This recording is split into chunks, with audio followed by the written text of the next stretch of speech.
Bismillahirrahmanirrahim. Assalamualaikum warahmatullahi wabarakatuh. Anak-anak kelas 9 yang dirahmati Allah. Alhamdulillahirrahmanirrahim. Hari ini kita dipertemukan kembali di mata pelajaran matematika SPT Salman Al-Farisi. Baik, anak-anak kelas 9 yang dirahmati Allah. Sebelum kita mulai pembelajaran, mari kita awali dengan berdoa terlebih dahulu. Kita mohon kepada Allah agar pada pembelajaran kali ini kita dimudahkan dalam memahami, kita dimudahkan dalam menangkap pembelajaran yang akan kita pelajari hari ini. Gitu. Baik, silakan untuk tempat duduknya dibetulkan, ambil wajah senyaman mungkin, karena kita akan berdoa kepada Allah. Jadi siapkan diri kita agar Allah juga mau ya untuk menolong kita, karena kita sudah mempersiapkan diri. Baik, berdoa mulai. Bismillahirrahmanirrahim. Raditu billahi rabbah wa bil islami dina wa Muhammadin nabiyya wa rasulah. Rabbi zidni ilma warzuqni fahma. Allahumma la sahla illa ma ja'altahu sahla wa man taj'alul hasana idza syi'ta sahla. Baik. Cukup anak-anak kelas 9 yang dirahmati Allah. Pada pertemuan sebelumnya kita sudah membahas terkait metode-metode atau cara-cara kita menyelesaikan sebuah persamaan kuadrat. Nah, dari beberapa yang Ustadz teliti, ternyata dari soal latihan masih ada dari teman-teman yang belum paham ya. Tapi itu tidak masalah. Jadi intinya adalah dari beberapa yang saya cermati itu kalian masih ada yang bingung di cara, gitu ya, cara. Ketika di soal ketika di persamaan ada sebuah persamaan kuadrat, terus cara mencari akar-akarnya. Ketika ditambah hasilnya segini, ketika dikali hasilnya segini, itu dari mana? Itu. Jadi ketika kita langsung jawab di sini ya, ketika ditambah itu adalah cara untuk mencarinya. Jadi cari dua angka yang ditambahkan itu hasilnya adalah B gitu ya. Jadi kan AX kuadrat plus BX plus C gitu ya. Jadi cari dua angka yang ketika itu dia ditambahkan itu adalah hasilnya adalah koefisien X, yaitu B, jadi yang tengah gitu ya. Jadi yang B itu yang tengah. Kemudian ketika dikalikan gitu ya, itu hasilnya adalah C kali A gitu. Jadi yang tadi ya A kuadrat plus B plus C tadi, nah dua akar-akarnya ketika dikalikan itu adalah C kali A, seperti itu. Nah, terus tanya lagi ya, kenapa kok itu bisa ditambah, kenapa bisa dikalikan? Itu kayak tanyanya, itu seperti kenapa bisa ada cacing di tanah, kenapa burung bisa terbang gitu ya. Jadi itu adalah cara untuk kita mencari. Jadi kayak kenapa kok orang bisa jalan gitu. Nah, itu kayak tanya yang ini ya,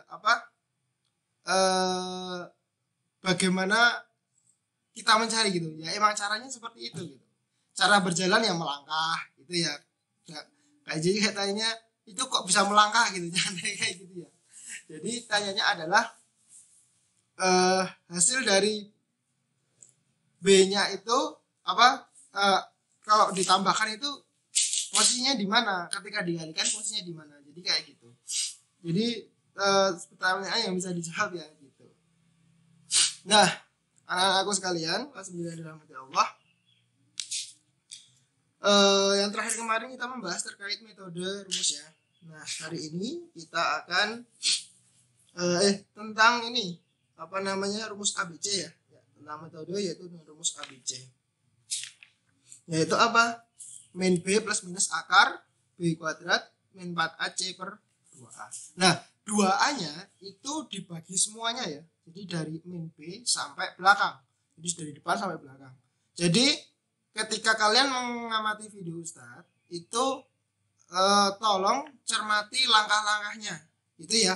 Jadi tolong cermati langkah-langkahnya agar kalian tahu cara mengerjakannya gitu. Jadi yang depan di skip nggak apa-apa deh, yang depan di skip gitu. Tetapi ketika kalian sampai di cara Ustaz ketika memberikan contoh pengerjaan itu silakan dicermati. Karena caranya itu yang penting gitu, prosesnya itu yang penting. Agar nanti hasilnya itu bisa kita dapatkan. Walaupun kalian punya cara sendiri, itu nggak masalah. Yang penting jawaban kita sama, gitu ya. Cara boleh berbeda, tapi jawaban harus sama. Oke, nah sekalian, hari ini kita akan melanjutkan materi kita, yaitu tentang rumus jumlah dan hasil kali akar persamaan kuadrat. Baik, silahkan dicermati ya.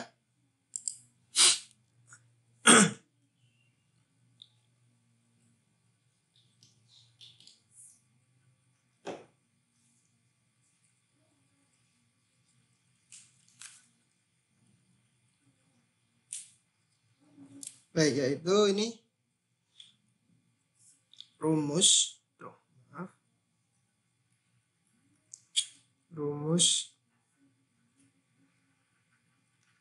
jumlah dan hasil kali akar persamaan kuadrat.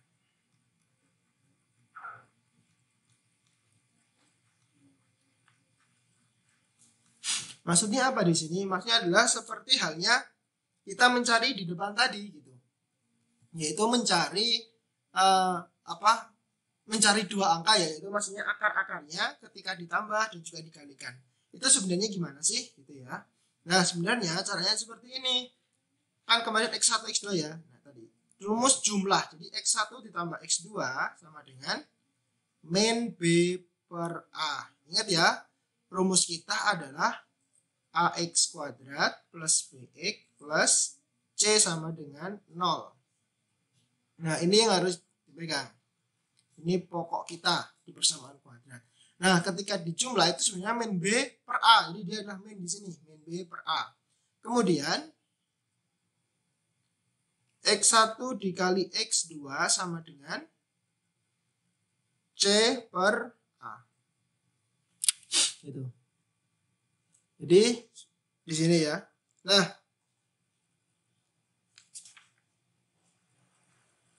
Nah di sini rumus jumlah dan hasil kali. Jadi di situ ini adalah cara ya. Jadi nanti ketika terkadang di soal itu diketahui jumlah, jadi langsung disebutkan ya, jumlah dari akar-akar persamaan kuadrat segini dan hasil kali segini. Maka biasanya ditanyakan adalah persamaan kuadratnya. Gitu. Kalian nanti mencari persamaan kuadratnya. Jadi cara yang disesuaikan adalah seperti ini. Gitu. Nah, ini Jadi perhatikan baik-baik soalnya, karena di persamaan kuadrat ini biasanya soalnya itu sebenarnya itu dia simple gitu. Tetapi karena kita membacanya itu misalnya terlalu terburu-buru dan pikiran kita itu sedang penuh gitu ya. Jadi sehingga kita tidak konsen dengan apa yang ditanyakan. Padahal caranya seperti ini aja gitu. Nah, ini terlihat rumus jumlah dan hasil kali. Kemudian yang kedua adalah, yang selanjutnya adalah menyusun persamaan kuadrat. Nah, ini dia.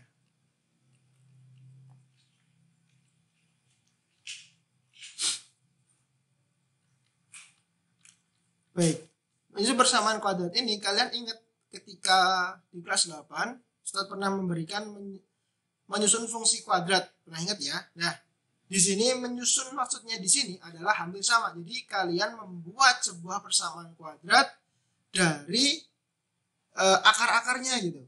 Jadi kalian membuat persamaan kuadrat dari akar-akar. Biasanya kan kalian mencari akar-akar dari persamaan kuadrat. Nah, sekarang dibalik. Dari akar-akarnya kita menyusun persamaan kuadratnya. Seperti itu. Nah, caranya gimana? Caranya yang pertama adalah perkalian faktor.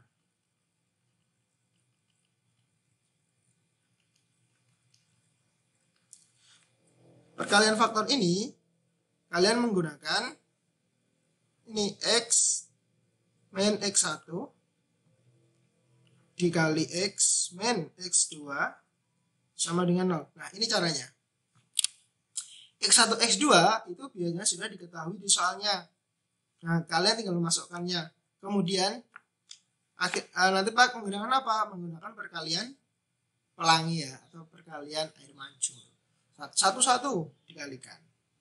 Nanti setelah itu akan terbentuk sebuah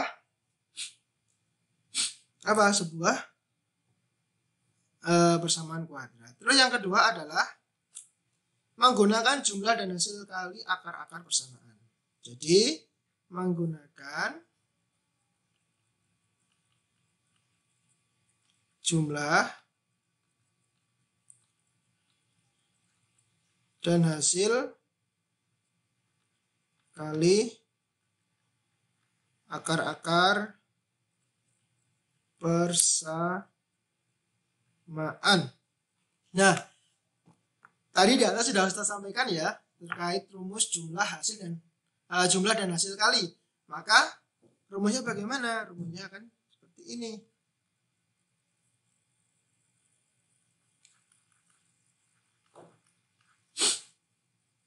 X, jadi ini X-nya itu variabel ya. X-nya ini variabel. Ditambah X1 dikali X2 sama dengan 0. Nah, ini dia. Nah, di sini nanti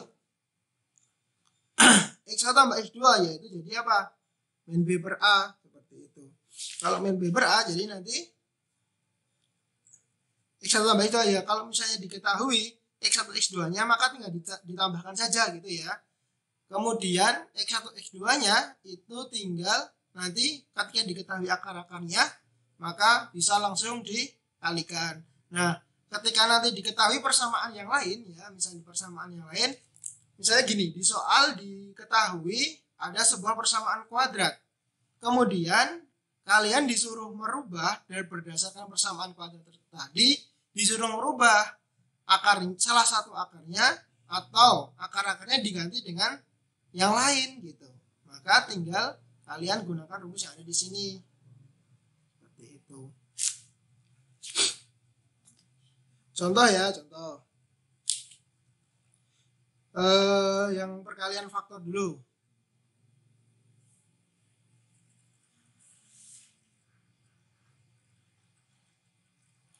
Perkalian faktor.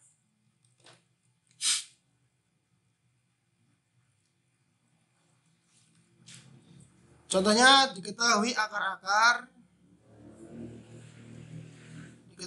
akar-akarnya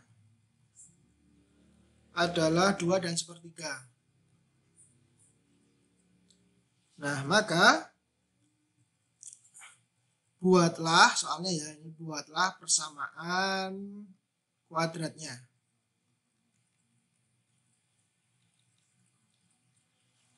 Maka gunakan cara ini. X min X1, X min X2 sama dengan 0. Maka X min X1-nya berapa? 2. Kemudian X min X2-nya 1/3 sama dengan 0. Maka dikalikan X kuadrat, kemudian min 1/3 X, kemudian min 2X. Kita ganti dulu ya. Ini kali ini kali sana. Kemudian yang kedua, ini kali ini kali sana. Seperti itu. Nah, 2X yang di itu plus, karena min kali min ya, plus ini 2/3 sama dengan 0.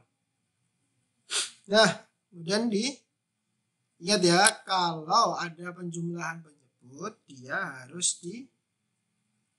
disamakan penyebutnya gitu. Jadi X kuadrat min 1/3 X min juga per ya, jadikan 3, ini 6. 6X, 3 dari mana? 3 kan 2X artinya 2X per 1 ya. Kalau nggak ada pernya ini ada 1, tapi nggak ditulis. Kemudian ketika ingin disamakan dengan yang depan, maka ini kali 3.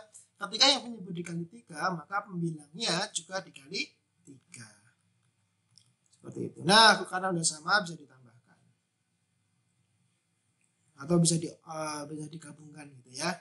7/3 X ditambah 2/3 sama dengan 0. Nah, kita ingin membuat tidak ada penyebutnya. Maka semua yang ada di sini harus dikali 3. Maka ini ada 3x kuadrat min 7x ditambah 2 sama dengan 0. Inilah hasilnya. Gitu. Nah, sekarang contoh yang nomor 2.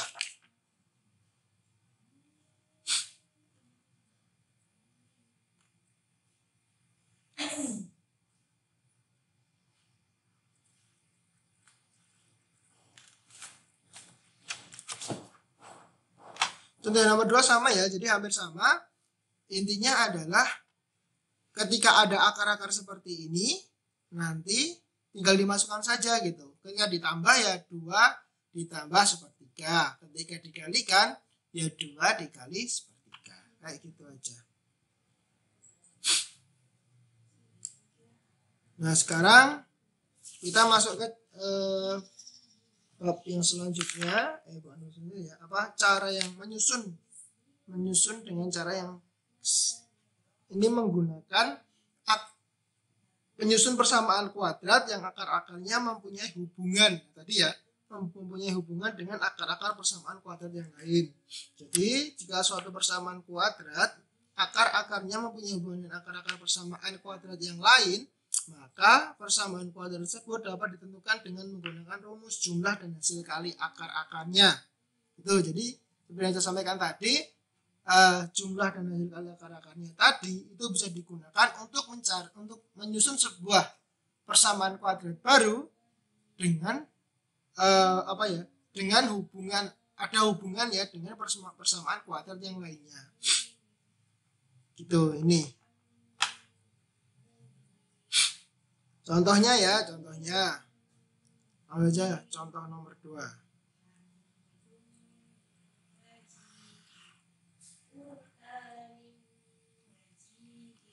Contoh nomor 2.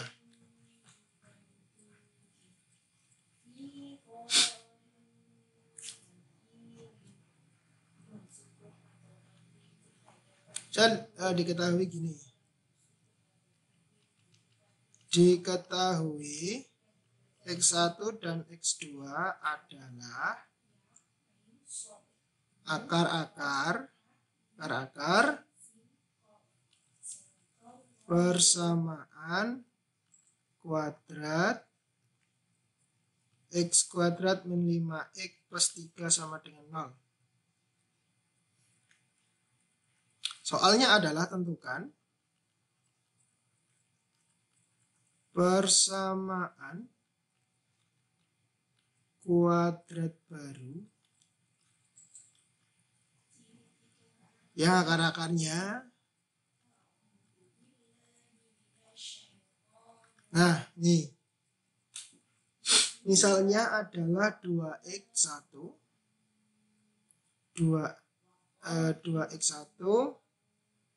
dan 2x2. Gitu ya. Dan 2x2. Bentar. Satu revisi ya.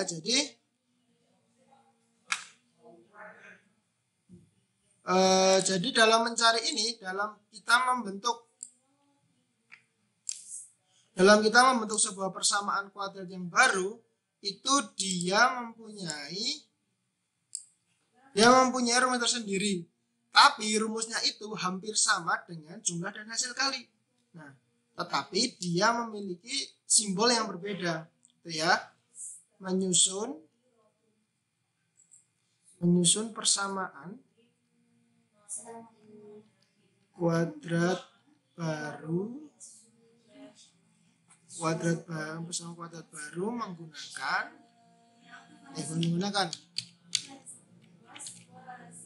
mempunyai yang akar-akarnya baru, yang akar-akarnya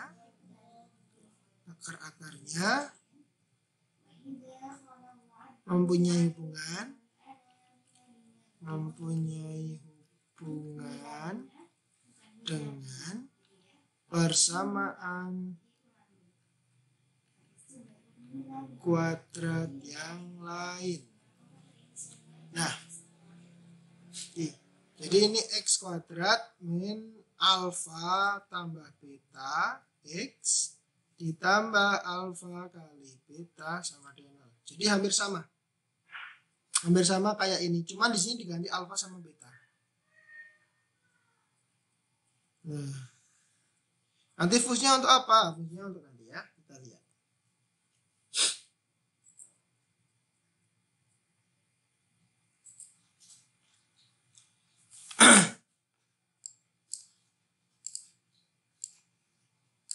Oke, kita kembali ke soal ini. Akar-akarnya ini ya. Jadi akar-akarnya di sini. Maka caranya gimana? Dari persamaan ini kita dapatkan ya, kita dapatkan bahwa apa? X1 ditambah X2 itu apa tadi? Min B per A. Maka kalau kita ambil dari ini, itu adalah min 5 per A-nya berapa? A-nya 1. Jadi di sini 5. Kemudian X1 kali X2 gitu ya. Jadi langkahnya itu adalah kita mencari persamaan ini dulu. Jadi kita menggunakan rumus jumlah dan hasil kali dulu untuk mengidentifikasi dari persamaan kuadrat yang lama. Gitu ya. Kemudian X1 kali X2 tadi apa? C per A. C per A, maka di sini apa? 3 per 1, yaitu adalah 3. Baik, kita simpan dulu ya. Ini kita simpan dulu. Baik, sekarang kita akan menggunakan persamaan kuadrat ini. Nah, caranya adalah kita gunakan ini ya, yang alfa tambah beta. Jadi kalau alfa tambah beta, maka ini 2x1 ditambah 2x2. Maka bisa ada yang sama. Kalau ada yang sama boleh kita keluarkan. Maka x1 ditambah x2. Oke ya. Sudah dapat. Kemudian kita masukkan x1 sama x2 itu berapa? Tadi di sini 5. Maka di sini 2 kali 5. Hasilnya adalah 10. Alfa tambah beta hasilnya 10. Sekarang alfa kali beta 2x1 dikali 2x2. Nah, kalau seperti ini jadi gimana? 2 kali 2 4. X1 kali X2 4. X1 kali X2 tadi berapa? Udah dapat ya? Berapa? 3. Nah, ada hubungannya jadinya ya. Jadi X1 sama X2 di sini itu didapatkan dari persamaan kuadrat yang lama. Nih, jadi diberapa dari persamaan kuadrat yang lama. Akhirnya berapa? 4 kali 3 di sini? 12. Nah, karena kita sudah mendapatkan angka-angkanya, maka tinggal kita masukkan ke persamaan kuadratnya. X kuadrat min alfa ditambah beta X kuadrat X ya. Kemudian ditambah alfa kali beta. Maka berapa ini? Ini sama dengan 0 ya. Karena dimasukkan. Yuk, dimasukkan pelan-pelan. X kuadrat dikurangi alfa tambah beta berapa tadi? 10. Jadi 10x ditambah alfa kali beta berapa? 12. Sama dengan 0. Akhirnya dari persamaan dari akar-akar yang baru kita ada hubungan dengan persamaan kuadrat yang lama, maka kita bisa mendapatkan persamaan kuadrat yang baru, yaitu adalah ini. Gitu ya. Jadi itu cara untuk mendapatkan kuadrat yang baru.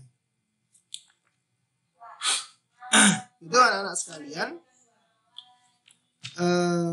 pembelajaran hari ini ya. Jadi Ustaz akan sampai sini dulu, dan insya Allah nanti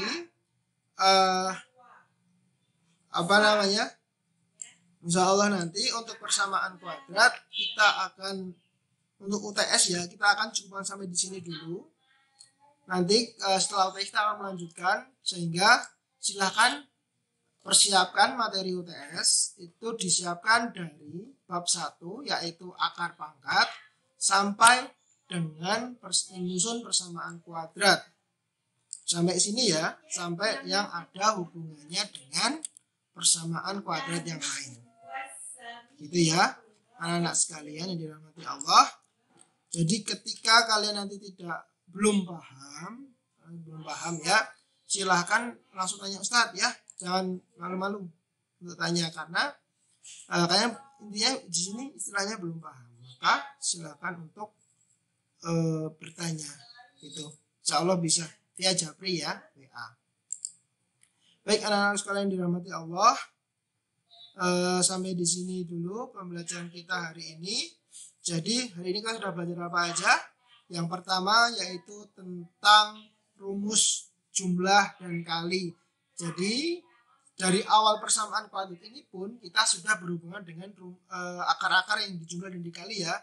Karena ketika kita ingin menyelesaikan persamaan kuadrat dan mencari akar-akarnya, itu adalah dengan mencari jumlah dan kali akar-akarnya. Nah ini kita tekankan lagi, digunakan ketika kita akan menyusun sebuah persamaan kuadrat yang baru. Itu. Jadi silahkan ketika nanti UTS itu dibaca baik-baik soal yang nantinya ada di sana. Jangan sampai ketukar-tukar gitu ya, karena caranya berbeda. Ketika kita ingin menyusun sebuah persamaan kuadrat dan kita ingin menggunakan metode faktorisasi, kebanyakan dari pengalaman Ustadz itu teman-teman itu sering kebalik-balik gitu ya, makanya lebih diperhatikan soalnya. Ini meminta untuk menyusun kuadrat baru atau dia meminta kita untuk mencari akar-akarnya gitu ya. Baik, anak-anakku sekalian dirahmati Allah, harapannya nanti bagi yang belum paham, ingat Ustadz tetap memberikan one day one soal ya, insya Allah, untuk ketika pas mata pelajaran kalian nanti bukan one day one soal lagi, tapi 5 soal minimal insya Allah gitu untuk latihan. Dan nanti tetap Ustadz akan berikan insya Allah ya cara menyelesaikannya lewat Google Classroom. Jadi nantinya Ustadz akan tetap memberikan solusi atau jawaban dari itu, tetapi kalian harus wajib mencoba terlebih dahulu. Karena kalau kita belum mencoba, itu kita tidak akan tahu kelemahan kita. Iya, jadi kalau kita belum mencoba, maka ketika Ustadz berikan solusinya, itu tidak akan terasa gitu ya. Kita tidak tahu salah kita tuh ada di mana, kekurangan kita ada di mana. Itu ketika kita belum mencoba. Maka ketika Ustadz berikan solusinya, itu tidak akan terlalu berpengaruh. Tetapi ketika kalian sudah mencoba terlebih dahulu dan Ustadz berikan hasil pengerjaan atau cara pengerjaannya, solusinya, maka kalian bisa mengoreksi jawaban kalian dan tahu di mana kelemahan saya, tahu di mana kelemahan atau kekurangan yang belum saya pahami, biasanya seperti itu. Oleh karena itu anak-anak sekalian, cobalah terlebih dahulu. Jadi jangan takut untuk mencoba, jangan takut salah, nggak apa-apa. Kita ini istilahnya masih belajar. Belajar itu tidak selamanya harus selalu benar. Itu kita trial and error ya. Jadi selalu mencoba, gagal, mencoba salah, nggak apa-apa, nggak masalah. Oleh karena itu, Ustadz berikan one day one soal di situ. Untuk apa? Agar kita mengoreksi di mana letak kekurangan kita. Itu ya, anak sekalian dirahmati Allah. Jadi harapannya yang soal yang belum mengerjakan untuk one day one soal, Ustadz berikan waktu 1 hari, gitu ya, waktu 1 hari untuk mengerjakan soal yang Ustadz sampaikan. Jadi insya Allah nanti di hari berikutnya Ustadz akan berikan solusinya. Jadi jangan sampai Ustadz berikan solusinya dan kalian belum mencoba. Jangan ya. Oleh karena itu kalian harusnya wajib mencoba. Baik anak-anak sekalian, sekian dari Ustadz dan pembelajaran untuk hari ini. Insya Allah nanti akan Ustadz berikan tugas cukup 5 soal saja ya, gitu. Yaitu tentang persamaan atau menyusun sebuah persamaan kuadrat. Baik, jazakumullah khairan katsir atas perhatiannya.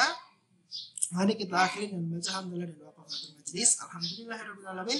Subhanakallahumma wa bihamdika asyhadu an la ilaha illa anta astaghfiruka wa atubu ilaik. Sekian dari Ustadz, kurang lebihnya mohon maaf. Wassalamualaikum warahmatullahi wabarakatuh.